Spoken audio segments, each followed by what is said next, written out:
C'est pour moi un grand plaisir de vous accueillir en ce sabbat 25 décembre. Ce jour est largement célébré comme la naissance de Jésus notre Sauveur. Et en cette période de fin d'année, à la veille du Nouvel An, je voudrais vous souhaiter toutes les riches bénédictions de Dieu. Je souhaite que vous soyez en bonne santé, que vous ayez de nombreuses bénédictions et que vous croissiez spirituellement en cette nouvelle année. Cette période de l'année est un moment où on se souvient particulièrement de la naissance de Christ, bien que nous ne vénérons pas le 25 décembre. Ce qui est particulier pour nous, c'est que c'est le sabbat de l'Éternel. Mais nous honorons l'incarnation de Jésus. Et merci au Seigneur pour sa compassion et son amour pour nous. J'aimerais étudier un passage de l'Écriture avec vous aujourd'hui. C'est un bel extrait qui se trouve dans un livre merveilleux, l'Épître de Paul aux Philippiens, chapitre 2, versets 1 à 11. Et je vous invite à suivre avec moi alors que nous étudions ce passage. Philippiens nous donne les étapes que Jésus a suivies pour notre salut. Et comment il nous a dit, comment pratiquement on peut les appliquer pour avoir une relation dynamique avec lui. Le sermon d'aujourd'hui est la première partie de toute une étude d'une semaine qui a été préparée spécialement pour vous par l'équipe de Réveil et de Réforme, de même que Hope Channel. Donc, je vous invite à vous mettre soit sur Hope Channel, 3ABN, afin de partager ces exposés qui seront faits chaque jour sur le Réveil et la Réforme pendant cette semaine. Alors, demain, c'est Pasteur Derek Morris qui prendra la parole. Et le jour d'après, ce sera Pasteur C.D. Brooks, Doug Batchelor, Dwight Nelson, Ozzy Wolhart, et ainsi que Mark Finley, qui vont partager la parole de Dieu. Vendredi soir, il y aura un moment de prière spécial, et ce sera une bénédiction spéciale pour vous. Sabbat prochain, j'ai le grand privilège de partager avec vous une autre étude en direct à partir de la génération de la jeunesse. Nous présentons ces études pour vous encourager au début de cette année à faire une expérience pour vous reconsacrer, pour me reconsacrer d'une manière plus approfondie à Dieu pour ce nouvel an. Il n'y a pas longtemps de cela, la direction de l'Église adventiste s'est réunie à sa convention annuelle. Et l'objectif principal était de mettre l'accent sur le réveil et la réforme. En considérant l'époque dans laquelle nous vivons, et quand on sait la condition spirituelle que nous vivons et de nos églises, et que ce sera une occasion pour l'évangélisation, votre église et ses dirigeants ont ressenti le besoin que chacun marche d'une manière plus proche du Seigneur et qu'il demande au Seigneur un réveil et une réforme qui vont conduire à la pluie de l'arrière-saison. Comprenez, mes frères et sœurs, que ce n'est que par la puissance du Saint-Esprit que nous pourrons connaître le réveil et la réforme. Ce n'est pas quelque chose que nous pouvons produire mécaniquement. Il faudra s'appuyer complètement sur la puissance du Saint-Esprit. Nous devrons nous réveiller et être changés par la puissance du Seigneur afin d'être prêts au déversement du Saint-Esprit, dont Joël 2 et Actes 2 et Osée 6 ont parlé. Le réveil, c'est un renouvellement quotidien de notre vie spirituelle à Dieu. Et la réforme, c'est permettre à Dieu de changer, de transformer ma vie afin de ressembler chaque jour davantage à Jésus. Dieu a promis de déverser d'une manière spéciale son Saint-Esprit. Et c'est ce que la Bible appelle la pluie de l'arrière-saison, juste avant le retour de Jésus. Je crois, vous croyez, nous croyons que Jésus vient bientôt. Et dans le grand plan de Dieu pour cet univers, lui seul connaît le moment exact du retour de Jésus. Mais nous pouvons hâter le retour de Jésus et prendre part avec les cieux à l'annonce de ce grand message. Il nous faut être prêts. Et nous lançons un appel à chacun pour faire l'expérience du réveil et de la réforme, à prier pour le déversement de la pluie de l'arrière-saison. Nous voulons faire part des sages que l'on trouve dans Matthieu 25, qui sont éveillés et remplis du Saint-Esprit en attendant le retour de Jésus. Alors, comment mener une vie de réveil dans notre expérience personnelle? Qu'est-ce qui va nous motiver pour être comme notre précieux Sauveur Jésus? C'est pourquoi je pense que ce message de Philippiens 2 nous parle aujourd'hui. J'aime beaucoup ce passage. Et je vous demande de lire avec moi Philippiens 2, versets 1 et 2. Moi, je lirai pour la traduction de la version Louis II. Si donc il y a quelque consolation en Christ, s'il y a quelque soulagement dans la charité, s'il y a quelque union d'esprit, s'il y a quelque compassion et quelque miséricorde, rendez ma joie parfaite en ayant un même sentiment, un même amour, une même âme, une même pensée.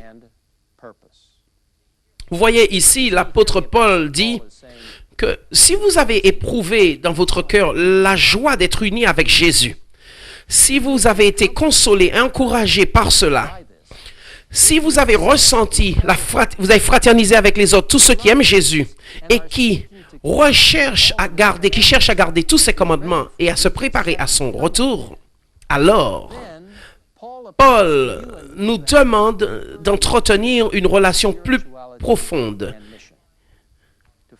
afin de découvrir le sens de notre relation avec Jésus. Et dans cette première partie des sentiers suivis par Jésus pour notre salut, ce sont des sentiers d'unité. Le ciel s'est uni pour notre salut. En considérant le plan du salut et comment Dieu a pourvu pour notre salut, c'était d'après l'unité du Père, du Fils et du Saint-Esprit, qui se sont engagés à donner ce qu'il y avait de mieux dans le ciel pour mon salut, pour votre salut.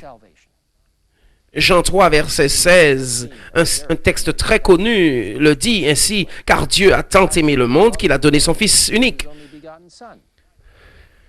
Ils l'ont fait à l'unanimité.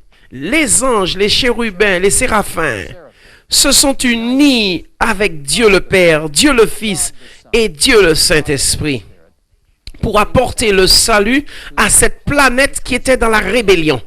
Le ciel était uni. Satan, dans sa rébellion, a semé la division, la discorde au ciel. Et il tente encore de le faire dans l'Église et dans nos vies à chacun. Et le livre de l'Apocalypse nous dit qu'il y eut guerre dans le ciel contre le péché et que Dieu perdit un tiers des membres de sa famille. Et parmi ceux qui sont restés loyaux, des questions sérieuses ont été posées sur le caractère de Dieu parce que le péché a introduit la guerre, la désunion.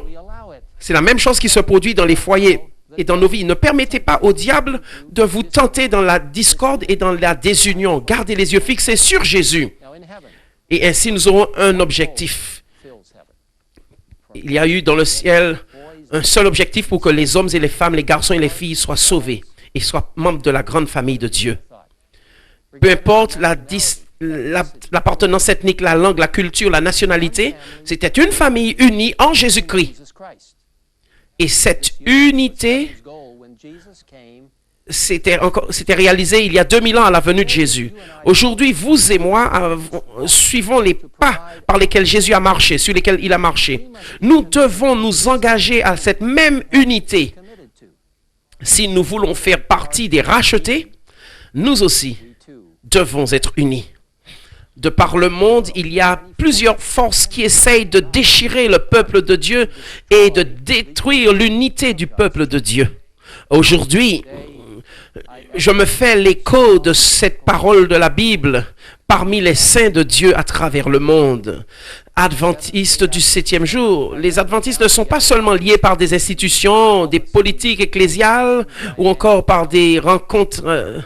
Non. Nous sommes une église en mouvement, une église mondiale qui fraternise ensemble et qui croit qui croyons que la Bible est la parole de Dieu. La Bible indique que ta parole est vérité. Et la vérité nous unit parce que le Saint-Esprit, on nous dit, va nous conduire dans toute la vérité. Nous croyons que c'est Dieu qui a créé ce monde et tout ce qu'il contient en 6 jours littéraux qui se suivent. Et qu'il a laissé le 7e jour, le sabbat, comme repos, jour de repos. Et c'est devenu un mémorial ou une commémoration de sa puissance créatrice. Nous croyons que Jésus est Dieu dans sa plénitude et qu'il nous a tellement aimés qu'il a vécu une vie parfaite et qu'il est mort pour chacun de nous, qu'il est revenu à la vie et qu'il exerce dans son ministère en tant que grand prêtre pour nous dans le lieu, le sanctuaire céleste. Quel médiateur, quel Dieu merveilleux nous avons. Nous croyons que tous les disciples de Dieu vont garder les 10 commandements, y compris le 4e commandement, qui nous invite à nous souvenir du jour du sabbat comme du sabbat de l'Éternel, par amour pour Jésus. Nous croyons que Jésus vient bientôt et que nous devons accomplir la mission qu'il nous a confiée, celle de porter l'Évangile au monde entier et de proclamer le message des 3 anges de l'Apocalypse 14. Si vous n'avez pas encore revu ces messages précieux, je vous invite à prendre votre Bible et à lire Apocalypse 14, 6 à 12. Ce sont des versets puissants qui s'appliquent à notre époque. L'unité spirituelle pour l'engagement à la personne de Jésus, à sa sainte parole, à sa mission, à son œuvre médiatrice dans le lieu très saint du sanctuaire céleste en cet instant et son retour imminent. Et c'est ce qui nous unit d'une manière essentielle en tant qu'adventistes. Certainement, c'est le Saint-Esprit qui conduit le peuple de Dieu, qui nous garde dans ce mouvement adventiste. Aujourd'hui, une variété de forces cherche à diviser l'Église et nous devons être braves.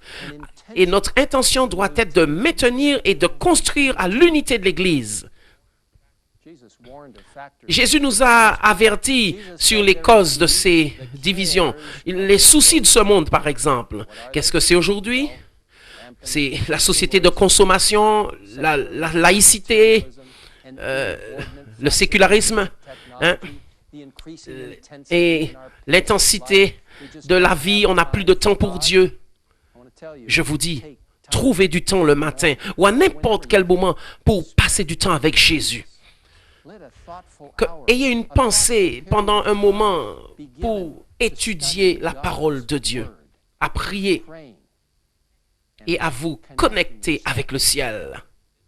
Les affaires, la vie professionnelle, ce sont parfois des choses qui nous éloignent de Dieu, de cette relation. Ces choses ne sont pas mauvaises en elles-mêmes, mais lorsqu'on s'y attache trop, elles éloignent la relation qu'on doit tenir avec Dieu. Dieu veut qu'on soit à son service. Sans accepter la Bible comme une parole d'autorité, la confusion va nous diviser. Si nous acceptons le principe que la Bible contient la parole de Dieu, alors que ce n'est, et au lieu d'être la parole de Dieu, nous réduisons cette parole à l'interprétation individuelle. Les adventistes croient que la Bible est la parole de Dieu et qu'elle enseigne des vérités pleines d'autorité aux croyants, pour vous, pour moi. Et si nous réduisons la mission de Christ, ceci aussi sera une source de division. Si nous permettons au bombardement des médias de montrer les médias, les événements du monde comme quelque chose de normal, alors là aussi on va glisser, on va perdre notre zèle et petit à petit, on va perdre ce zèle de partager le message. Il faut au contraire élever Jésus, montrer sa justice. C'est ça la raison du message des 3 anges, de tourner les âmes vers l'adoration authentique à Dieu.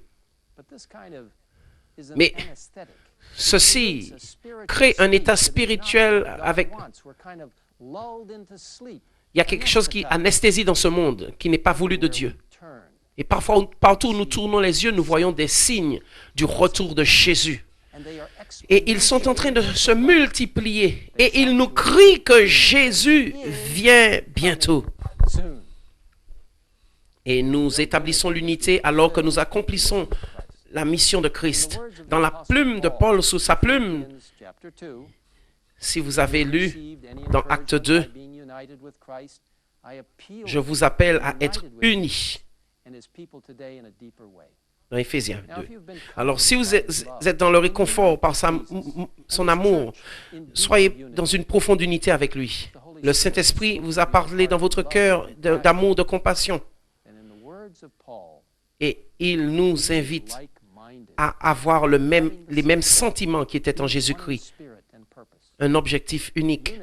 L'unité, c'est la seule façon de marcher avec Jésus pour être sauvé. Revenons à notre texte de Philippiens 2. Je lirai les versets 3 à 8. Ne faites rien par esprit de parti, par vaine gloire, mais que l'humilité vous fasse regarder les autres comme étant au-dessus de vous-même. Que chacun de vous, au lieu de considérer ses propres intérêts, considère ceux des autres. Ayez en vous, donc vous devriez avoir la même attitude que Jésus, qui, dans la forme de Dieu, n'a point regardé comme une proie à arracher d'être égal avec Dieu, mais s'est dépouillé lui-même en prenant une forme de serviteur, devenant semblable aux hommes et ayant paru comme un simple homme. Il s'est humilié lui-même, se rendant obéissant jusqu'à la mort, même jusqu'à la mort de la croix. L'apôtre Paul nous appelle à être humbles, tout comme Jésus. Imaginez une échelle. Nous avons déjà tous utilisé une échelle. Pas une échelle pour monter, mais une échelle au contraire pour descendre. Jésus a descendu l'échelle pour descendre du ciel jusqu'à la terre pour notre salut, pour vous sauver, pour me sauver. Il était un Dieu humble. Ce serait une grande descente si Jésus avait pris la naissance, la forme d'un ange ou de séraphin. Mais en descendant, il ne l'a pas fait. Ce serait une grande humilité pour Jésus de prendre la nature d'Adam avant son péché. Parce qu'il n'a pas commencé à l'endroit où il a été créé Adam. Mais le livre Jésus-Christ nous dit que Jésus a accepté l'humanité lorsque la race humaine a été affaiblie par 4000 ans de péché. Et comme tout enfant d'Adam, il a accepté les conséquences de l'hérédité. Et les conséquences étaient que cela montrait, il est venu ainsi pour montrer, pour partager nos douleurs et nos tentations et nous donner l'exemple d'une vie sans péché.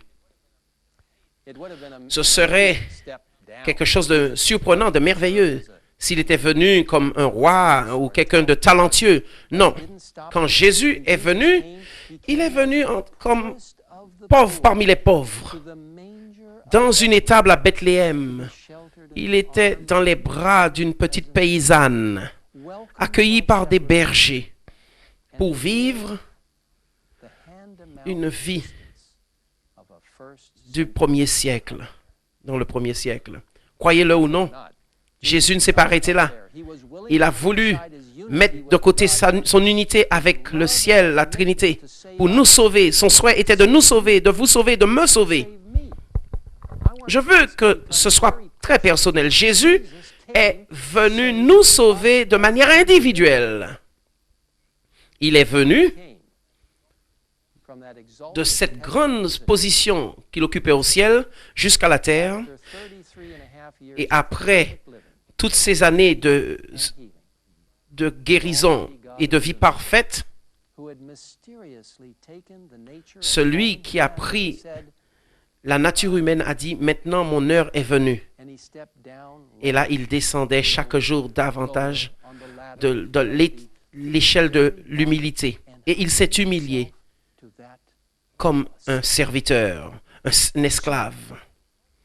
Et enfin, d'une manière incroyable, le roi de l'univers s'est humilié jusqu'à la mort de la croix par la crucifixion. Il a été humilié, il a été trahi par Judas, humilié par les blasphèmes de Pierre, humilié par les menteurs, les faux témoins, humilié devant Pilate, le gouverneur de l'Empire romain dans cette province. On s'est moqué de lui, il a été maltraité physiquement. Et ses vêtements qui ont été partagés, tirés au sort. Et enfin, on l'a pendu nu sur la croix entre le ciel et la terre. C'est ce que Jésus a fait pour vous et moi, pour notre salut. Le sentier que Jésus a emprunté pour notre salut, c'est un sentier d'humilité. La Bible nous demande d'être ses disciples. Et pour cela, il nous faut être humble aussi, qu'elle nous demande. Être humble veut dire que nous reconnaissons notre position devant Dieu et reconnaissons qu'il nous donne des recommandations pour notre bien-être. Nous reconnaissons par là que nous sommes en besoin de sauveur, que nous avons besoin de sauveur. Que nous en avons besoin d'un, peu importe nos origines culturelles, notre éducation, notre prestige. Il nous faut nous mettre aux pieds de Jésus et que nos cœurs crient comme le publicain. « Ô Dieu, aie pitié de moi, qui suis pécheur. » Cela veut dire qu'il faut être prêt à accepter l'enseignement convaincant et qui nous guide, donné par le Saint-Esprit dans notre vie personnelle. Cela veut dire que nous sommes prêts à accepter d'une manière simple l'autorité de la Bible tout entière comme une source d'autorité provenant de Dieu qui parle à nos cœurs, à nos consciences, peu importe le doute et le scepticisme que d'autres sources proposent. Cela veut dire que c'est d'accepter que Dieu est le Dieu tout-puissant et que nous sommes ses créations, ses créatures. Comme dans la parole du prophète Michée, au chapitre 6, verset 8, il vous a montré aux mortels ce qui est bien. Et qu'est-ce que le Seigneur attend de vous? 3 choses. Que vous agissiez justement, que vous aimiez la miséricorde et que vous marchiez humblement avec votre Dieu. Quel texte merveilleux, j'aime ce texte. Il est si simple et pourtant si profond. Chers croyants, nous avons besoin d'humilité. J'ai besoin d'humilité. Nous avons besoin de marcher humblement comme Jésus, notre Sauveur. Vous voyez, nous avons besoin de nous appuyer totalement sur Christ pour notre salut, Christ notre justice. Ne regardons pas à nous-mêmes pour notre justice, mais à Jésus seul. Une des meilleures promesses de bénédiction de Dieu, si nous sommes humbles, se trouve dans 1 Chronique 7, verset 14. C'est 2 Chroniques 7, 14, où il parle à Salomon. Si mon peuple, 2 Chroniques 7, verset 14, on s'inclut dedans. Si mon peuple, sur qui est invoqué mon nom. Donc vous mettez votre nom là-dedans comme membre de l'Église de Dieu. Si mon peuple s'humilie, prie et cherche ma face, il cherche la face de Dieu et se détourne de ses mauvaises voies, je l'exaucerai des cieux, je lui pardonnerai son péché et je guérirai son pays. Dieu va guérir non seulement notre pays, il va guérir nos cœurs, nos relations brisées, il va guérir nos relations avec lui. Quelle merveilleuse promesse qui dépend tout simplement de l'humilité à Dieu et de prier Dieu. Et l'Église mondiale, dans sa rencontre annuelle, a pris du temps à prier pour un réveil et une réforme. Pourquoi est-ce qu'on a fait cela? Quelles sont les raisons qui nous poussent à dire que le réveil et la réforme sont vitaux pour l'Église? Je vais partager avec vous deux raisons. Premièrement, c'est notre manque de spiritualité personnelle. L'Église adventiste a fait une grande étude scientifique où elle a interrogé de nombreux membres sur leur spiritualité personnelle. Alors, le questionnaire était anonyme et donc personne n'était connu, mais les milliers de sondés ont montré que les résultats ont donné que 51% seulement des membres d'Église lisent régulièrement la Bible et l'étudient. Seuls 53% prient régulièrement. Je veux rendre témoignage personnellement que je ne comprends pas comment on peut vivre une vie si difficile sans prier. Moi, je prie chaque jour personnellement. Et seuls 55% de ce groupe qui a été sondé témoignent de sa foi. Donc, vous voyez, mes amis, les études de la Bible, la prière et le témoignage sont des éléments clés d'une spiritualité. Ils sont vitaux. Et qui peut nier que nous avons besoin de réforme et d'une réveil? Et alors qu'approximativement 50% des membres prient et étudient leur Bible, l'Apocalypse nous dit que nous sommes la Odyssée et que nous avons besoin des regards de Dieu. Ésaïe nous parle de la robe de justice aussi. Nous avons besoin de Jésus. Je ne partage pas ces statistiques pour vous décourager. Je vous les ai présentées pour vous informer, pour que vous compreniez pourquoi nous, en tant que dirigeants d'Église, croyons que le réveil est si vital, non seulement dans votre vie, mais aussi dans la mienne. Comment pouvons-nous être le peuple complètement de Dieu, totalement, si on n'apprend pas à connaître Dieu chaque jour? Comment peut-on être prêt à accueillir Jésus quand il reviendra, si on ne le connaît pas dans nos cœurs aujourd'hui? Je partage cet appel avec votre conscience, vos cœurs, pour que vous puissiez vous humilier devant Dieu. Accordez des priorités à la prière et à l'étude de la parole dans votre expérience personnelle. C'est pourquoi nous avons adopté ce moment de fraternité, le 777, l'initiative 777. Ce grand moment de prière et de fraternité pour recevoir le Saint-Esprit. C'est une occasion de rejoindre des millions d'adventistes de par le monde pour prier 7 jours par semaine à 7 heures pour le déversement du Saint-Esprit, que ce soit le matin ou le soir. Les adventistes du 7e jour prient 7 jours par semaine et à 7 heures du matin et 7 heures le soir. Ils font le tour de l'horloge, ainsi à 7 heures. Voulez-vous nous rejoindre et rejoindre vos frères et sœurs dans un moment de prière plus profond? J'ai appris comment ça se fait. Cette personne a un smartphone, un téléphone portable, et il a mis son alarme à 7 heures du matin et à 7 heures du soir. Ensuite, lorsque l'alarme lui rappelle qu'il lui faut prier, il fait une pause et il prie en disant « Seigneur, s'il te plaît, envoie-moi le Saint-Esprit. » Je sais que tout le monde n'a pas un smartphone ou un téléphone portable, mais chacun de nous peut prier. Et laissez-moi vous dire que la prière, c'est le meilleur type de portable. On n'a pas besoin de technologie ni d'électricité.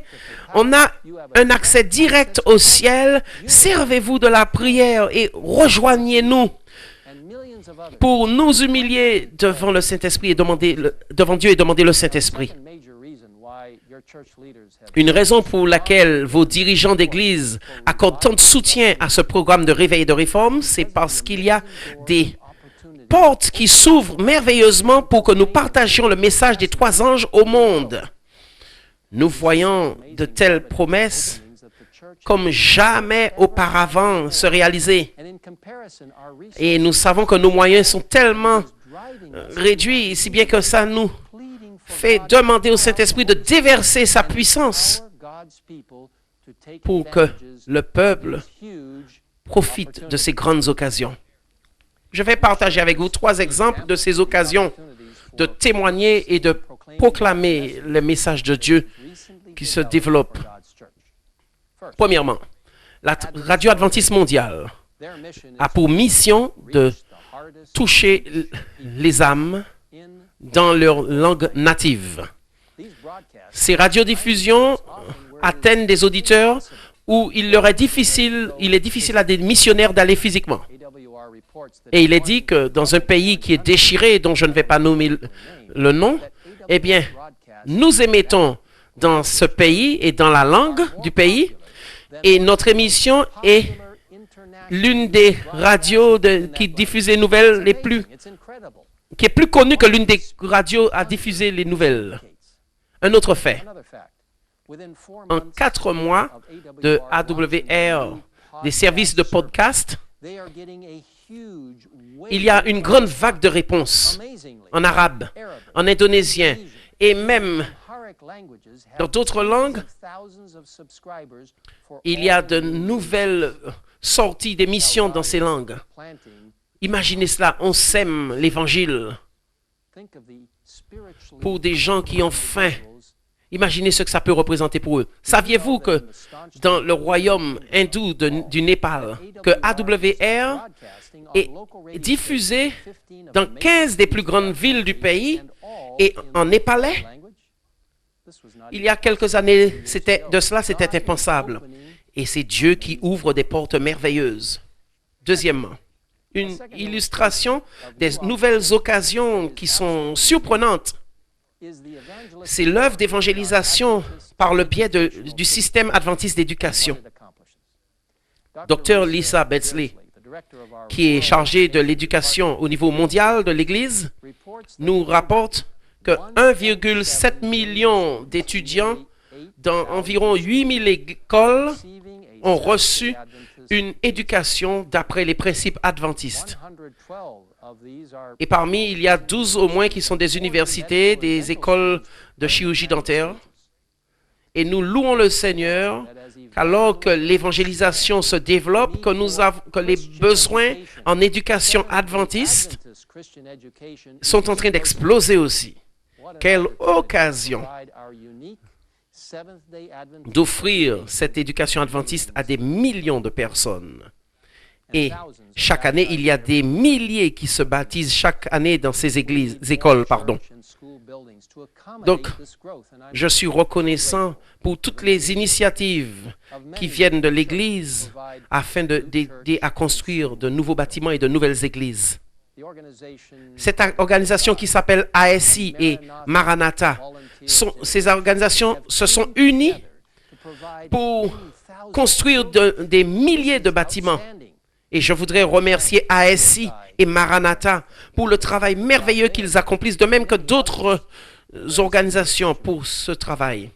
Mais aujourd'hui, nous avons besoin de professeurs consacrés, des pasteurs, des enseignants avec des diplômes supérieurs qui viennent humblement et avec fidélité présenter les enseignements en tant que croyants et qui considèrent la Bible comme leur guide.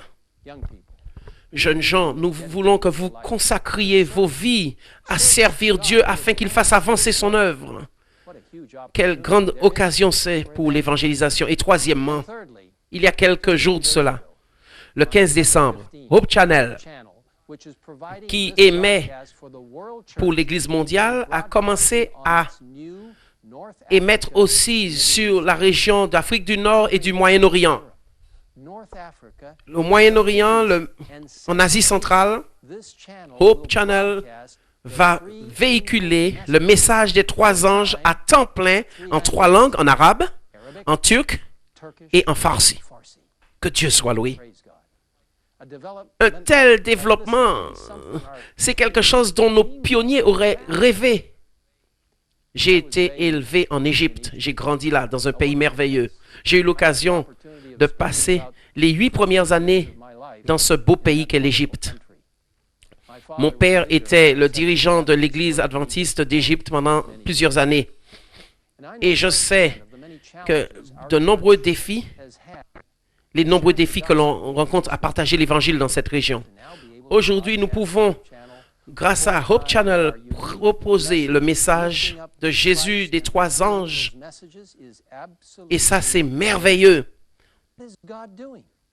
Bientôt, très bientôt, Hope Channel, dans les quelques semaines qui viennent, va ouvrir encore en mandarin aussi pour la Chine. Et bientôt, ce sera aussi pour l'Inde, en hindi, en tamoul et en telugu. Et avec ces ouvertures, Hope Channel d'Europe va émettre aussi en russe pour servir l'Europe orientale, centrale et de l'Ouest. Pour la Chine, l'Inde, notre cible est d'atteindre la fenêtre 10-40 qui consiste à partager le message de l'Évangile dans cette région qui en a tant besoin. La population est estimée à au moins 3 milliards d'âmes dans cette région. Jamais dans l'histoire de l'Église, nous n'avons pu proclamer le message de Dieu à tant de personnes d'une manière aussi facile. Ces grandes opportunités que Dieu nous accorde par la radio, l'éducation, la télévision et tous les autres moyens, et ils sont nombreux, y compris les publications. Nous avons le témoignage personnel, la proclamation. Eh bien, il prépare à comprendre et à accepter les messages précieux que Dieu nous a confiés.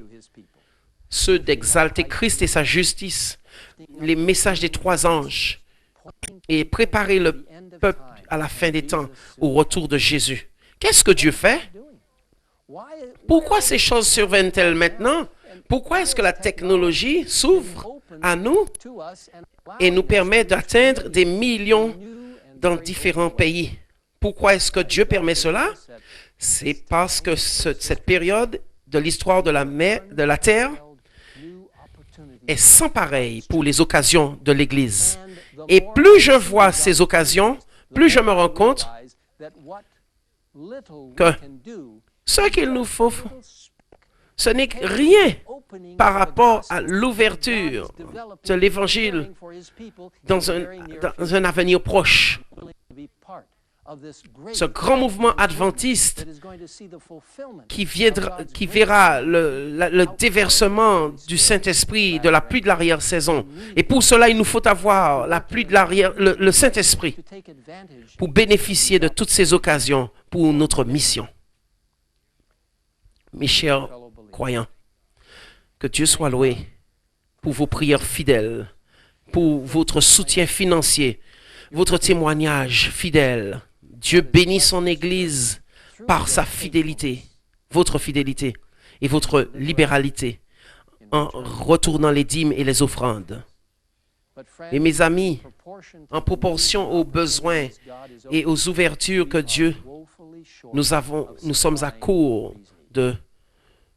Nous avons beaucoup de grands besoins pour accomplir cette mission.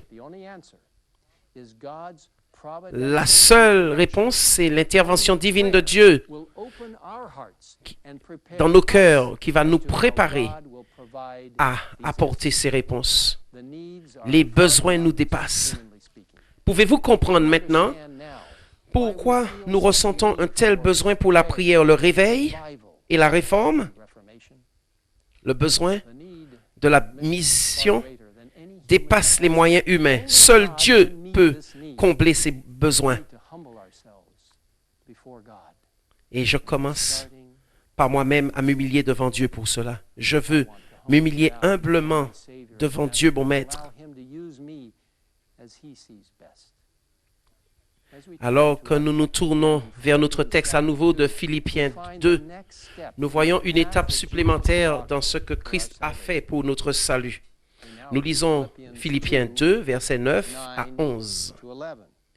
C'est pourquoi aussi Dieu l'a souverainement élevé et lui a donné le nom qui est au-dessus de tout nom, afin qu'au nom de Jésus, tout genou fléchisse dans les cieux, sur la terre et sous la terre, et que toute langue confesse que Jésus-Christ est Seigneur, à la gloire de Dieu le Père.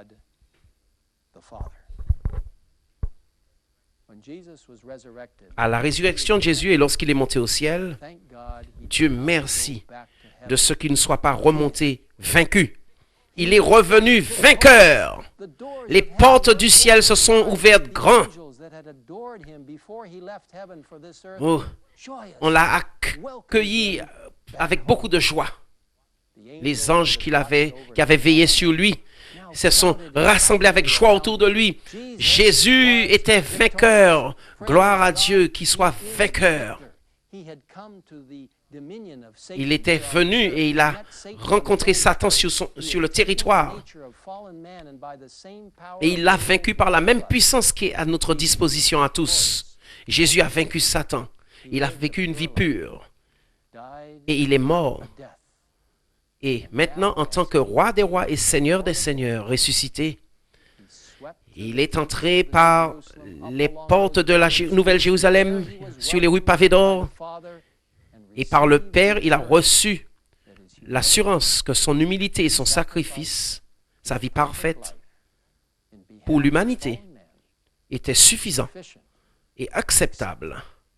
Quel merveilleux plan du salut. Et en fait, frères et sœurs, nous allons étudier cela, ce plan merveilleux du salut, pendant toute l'éternité. C'est le don précieux de Dieu pour nous. Et ensuite, devant ce grand trône de Dieu, Jésus poursuit son ministère en tant que grand prêtre pour nous, son alliance pour nous, il l'a fait. Aujourd'hui, il est notre ambassadeur au ciel. Il est l'ambassadeur de l'humanité dans le ciel, alors qu'il était l'ambassadeur de la terre devant le ciel auparavant. C'est lui qui nous défend. Il a payé le prix et maintenant, il est notre grand prêtre. Chacun de nos besoins, chacune de nos prières sont ses priorités suprêmes. Donc, pour notre salut, nous sommes totalement dépendants de Christ et de sa justice. Écoutons ce que dit Ellen White dans l'esprit de prophétie, que je crois être inspiré de Dieu. Qu'est-ce que ces écrits ont à dire? Dans un des manuscrits, elle déclare à la page 22 que l'homme a transgressé la loi de Dieu et par le Rédempteur, des promesses fraîches et nouvelles ont été faites sur de nouvelles bases. Toutes les bénédictions doivent provenir d'un médiateur. Maintenant, chaque membre de la famille humaine a reçu pleinement des mains de Dieu ce que nous avons, que ce soit l'argent, les maisons, les terres, le raisonnement, la force physique, intellectuelle dans cette vie présente, et les bénédictions de la vie future sont placées comme nos possessions, comme des trésors de Dieu qui ont été mis là pour le bien-être de l'homme. Chaque don est payé par la croix et porte l'image de la superscription de Christ. On a bénéficié des plus grandes bénédictions. Comme je vous l'ai indiqué, Pasteur Derek Morris, demain, va partager avec vous la parole de Dieu. Et chacun des jours qui suivront, Pasteur Brooks, Mark Finley, vont présenter la parole de Dieu. Prions Dieu. Père Céleste, nous sommes émus par le plan du salut qui a été ordonné dès avant la fondation de ce monde. Nous nous sommes émerveillés par les plans du Créateur qui est venu sur terre et qui est mort pour sa propre créature. Oh, aide-nous, Seigneur, à accepter cela par la foi et à comprendre que nous avons besoin de Jésus dans nos vies. Aide-nous à plaider avec toi, à intercéder pour nos vies personnelles et pour recevoir la pluie de l'arrière-saison. Seigneur, je m'engage complètement entre tes mains et je te place tous ceux qui sont en train de prier avec moi entre tes mains. Je t'ai demandé cela pas par nos mérites, mais par l'amour, la grâce et la puissance de notre merveilleux Sauveur, notre meilleur ami et notre Roi qui vient, Jésus-Christ. Amen.